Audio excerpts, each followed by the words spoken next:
Okay, so for 10 years, right, the story of Markiplier and Amy Nelson was this master class in like controlled privacy, a relationship living under this huge pressure of global internet fame, but somehow they kept it shielded from all the chaos. And then boom, suddenly the silence just shattered, the timeline froze. And with uh, a single coordinated set of posts, the wedding the internet had been kind of quietly obsessing over for a decade, it was finally revealed. We were diving deep into that massive headline.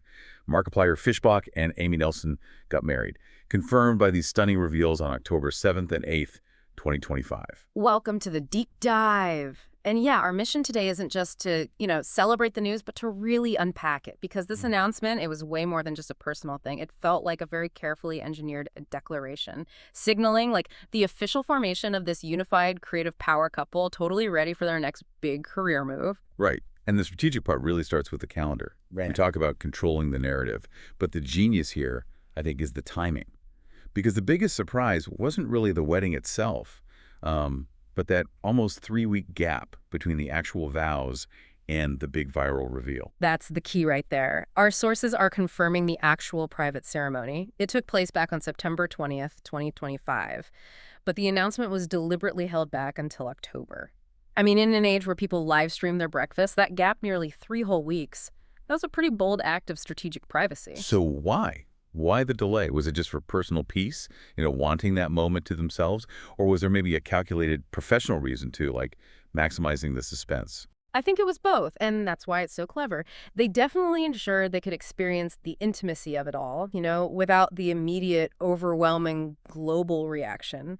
But strategically, yeah, by holding the content back, they basically manufactured scarcity. So when those high-quality, perfectly curated images finally dropped in October, the viral impact was huge. It just shattered the internet instantly.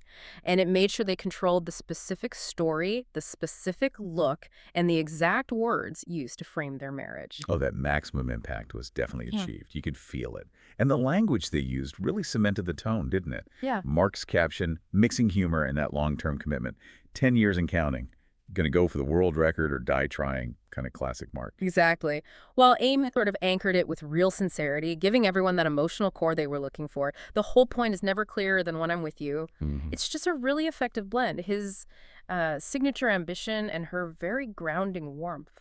Okay, if you're loving this breakdown of celebrity strategy, make sure you're subscribed. We've got way more insights into how creators manage these huge global audiences coming right up. But before we get to their professional stuff, we have to talk about the aesthetic choices. Yeah. Because they felt really deliberate, like a statement against, modern influencer culture. Absolutely. The wedding wasn't just private. It looked visually authentic to them, to their personal brand. They went for this dreamy vintage core theme. It felt rooted in romantic elegance, and they really avoided that typical, like, high production, maybe sponsored destination wedding you see all the time now. Yeah, and the clothes reflected that perfectly. Amy Nelson's gown. Wow. It had these beautiful, really delicate lace details, these romantic bell sleeves, and a very distinctive ruffled collar. It felt classic, timeless, and the sheer flowing veil, too. Fans immediately were calling it, like, breathtaking. Mm-hmm. And Markiplier mirrored that sort of intentionality. He wore a crisp white three-piece suit, or maybe it was a tuxedo jacket, hard to tell exactly, with classic black trousers. But then he added his own flair with that striking deep red bow tie. Sophisticated, sure, but still unmistakably Mark.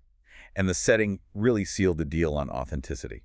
Cincinnati, Ohio. They actually went back to their deep roots instead of picking some trendy, aspirational spot. Right, and that choice just reinforces the whole narrative, doesn't it? That even with the massive global reach of the Markiplier brand, the core relationship is still grounded, still authentic. It sends a clear message. This commitment is about substance, not just spectacle. And of course, the community instantly jumped on it. That grounded authenticity was immediately put to the test by the fan detectives on Reddit. They quickly started identifying key architectural details in the photos, pointing specifically to the historic Netherland Plaza Hotel and the iconic Union Terminal. Yeah, and that's the interesting thing about this kind of parasocial engagement, The audience feels like they're active participants, not just watching passively. And their, like, super meticulous detective work brings us right back to the lead up, the stuff that started months before. We're talking about the rings, right? The speculation really kicked off way back in February 2025. That's when these eagle-eyed fans started spotting what definitely looked like engagement rings on their left hands in different videos and posts. And Mark and Amy, they did probably the boldest thing you can do when faced with that level of intense shared speculation online. Nothing, just complete silence for months. And that created this sort of shared, unspoken secret with the whole community. But isn't that risky, that kind of strategic silence? Doesn't it risk alienating the audience, especially when they feel so invested, given that parasocial bond? They might feel entitled to know. Oh, it's a huge risk, absolutely. But in their specific case, I think it actually built up this massive anticipation that really paid off in the end. The sustained silence wasn't read as a denial. It almost felt like an affirmation of that shared knowledge between them and the dedicated fans. So when the October announcement finally landed, it felt like this huge communal reward. It validated the audience for paying such close attention, a shared win almost. You definitely saw that in the comments, people saying things like, I knew it. I saw the ring on the podcast time and time again. It's this fascinating kind of affectionate surveillance loop between the creator and the community. And here, the creator actually rewarded that vigilance. Okay, but this formalizing of their personal life, it feels intrinsically linked to their professional future too, right? We have to look at Amy's evolving role. Because this isn't just personal anymore. It's formalizing a real creative alliance that's about to hit the big screen. Yeah, and to really get the scope of this partnership, we should probably quickly contextualize Mark's journey. Because Mark Edward Fishbach's decision to commit to this whole career path, it was really forged in fire. I mean, think about 2012. It wasn't just a rough year for him, it was almost catastrophic. He lost his job, went through a bad breakup, had an emergency appendectomy, and got diagnosed with a tumor on his adrenal gland. And all of this was after his father had passed away just a few years earlier in 2008. Wait, seriously, that's an unbelievable string of crises all in one year. Does that kind of background maybe explain why he seems to have such an intense need for narrative control now, building his career up from that incredibly low point? Oh, absolutely. I think that adversity forced a level of resilience and, frankly, ambition that just fuels his entire path. He launched his channel right out of that low point, moved from doing Let's Play horror games like Amnesia and FNAF while he was still studying biomedical engineering, to becoming this multi-talented producer, director, actor, known for Emmy-nominated series, these huge philanthropic pushes. He definitely knows how quickly control can be lost, and he's learned how to harness his community, often for good causes, too. And now enter Amy Nelson, a.k.a. Peebles. Yeah. She's clearly not just the supportive partner standing off to the side. She's an essential, highly skilled collaborator, a 31-year-old graphic designer, animator, a really talented ceramic artist. She brings this deep creative vision to their partnership. And her professional growth within their ecosystem is key here. Why, yeah, she started as a Twitch streamer, Planet Peebles, showing off her pottery. Her diverse skill set has really transitioned her into more of a core creative producer role behind the scenes. Which brings us right to their biggest professional venture yet, the theatrical horror film debut, Iron Lung, which Mark wrote, directed, and is starring in. Precisely. And her most significant professional role listed so far, she's serving as a producer on Iron Lung. This is really where the marriage solidifies them as this unified creative force. Amy's background in graphic design, animation, creative production, it provides that crucial visual stability and organizational structure, behind the scenes. It perfectly complements Mark's more chaotic, high-energy, forward-facing charisma. Wow, so this is really more than just a marriage then. It's like the legal and symbolic formation of a new, maybe Hollywood-adjacent studio unit, combining that digital stardom with traditional filmmaking skills. They're literally setting out to move mountains together now. And the global fan reaction totally confirms the depth of investment people have in this joint venture. Fishbach's Instagram post got, over 2 million likes in just hours? Yeah, and the comment section was just this profound wave of shared history. You had fans saying they started watching when Mark was first struggling through all that 2012 stuff.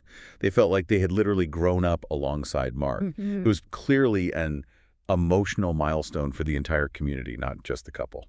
The pure, unadulterated joy was kind of packaged in comments that really reflected that unique familial parasocial bond, perfectly captured by that phrase you saw it everywhere, mom and dad got married. It's like this high-level affirmation that their authentic love story translates directly into community validation. Okay, stay tuned and definitely hit that subscribe button so you don't miss what's coming next in the world of celebrity, influencers, and all that jazz. But first, Let's just quickly consider the lasting implications of this whole strategic announcement. Well, the marriage of Mark and Amy, it really does mark the beginning of a new consolidated professional chapter for them. And the successful way they handled that 3-week delay, it really demonstrates that strategic privacy can be the ultimate power move, even in this overexposed world. It reinforces their authenticity and maximizes impact. Their future, both in digital media and now increasingly in traditional media, is just firmly intertwined. They're operating as a single, very highly controlled unit. Which leaves us with maybe a provocative final thought for you, the listener, to mull over. Given their incredible success in controlling the narrative around this deeply personal event, this wedding, how will this newly unified creative force approach the inevitable and probably intense public scrutiny of their upcoming traditional film venture, Iron Lung?